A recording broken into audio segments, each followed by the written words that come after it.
Thank you, Deputy Chairman, sir. On behalf of my party, Patali Makkal Katchi PMK, I rise to support this bill. Sir, in India, till about 100 years ago, women weren't allowed to go out of the houses. Till about 75 years ago, women weren't allowed to vote. Till about 50 years ago, women weren't allowed to go to colleges.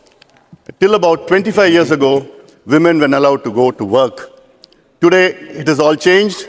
Women are being empowered, but at a very, very slow pace and in very few numbers.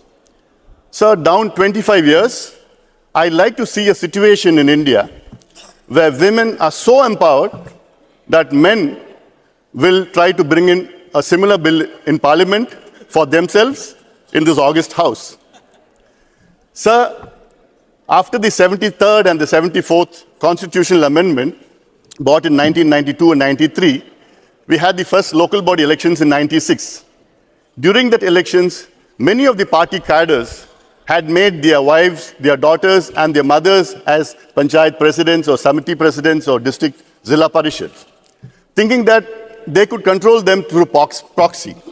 But then I saw after 2 years, the women acted independently. By the end of their tenure, they did wonderfully well in their positions they held, and some of them got re-elected again and went on to become MLAs and MPs and ministers. So if you give women an opportunity, they definitely will excel in whatever they are doing. So I have two requests to the government. One, to kindly bring in the OBC representation in this bill. Either today or at least during the winter session, bring in an amendment so that OBC women are equally represented, because they comprise 60% of Indians' population, and without the empowerment of OBC women, India can't develop. Second, sir, we have three pillars of democracy: the legislature, the executive, and the judiciary. We have fulfilled the demand of the legislature because we have a reservation for women in the local bodies, and today we're bringing in for MLAs and MPs. I kindly request the government to bring in reservation for women in the executive as well as the judiciary also. After 75 years post-independence, we still haven't had a woman Chief Justice of India. And there are very few women judges in the High Court and the Supreme Court. We need more women officers in IAS, IPS, IPS, IFS, and defense sector.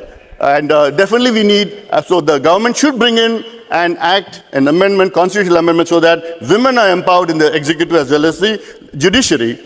Sir, I would like to end with the saying, if boys get education, only he is educated. But if girls get education, the entire family gets educated. And I would urge upon the government to empower women, respect them, and give them empowerment in all sections of society. And that is when India will become a developed country. Thank you very much. With these words, I support the 128th Constitutional Amendment Bill 2023. Thank you, sir. Thanks for confining yourself to time, please.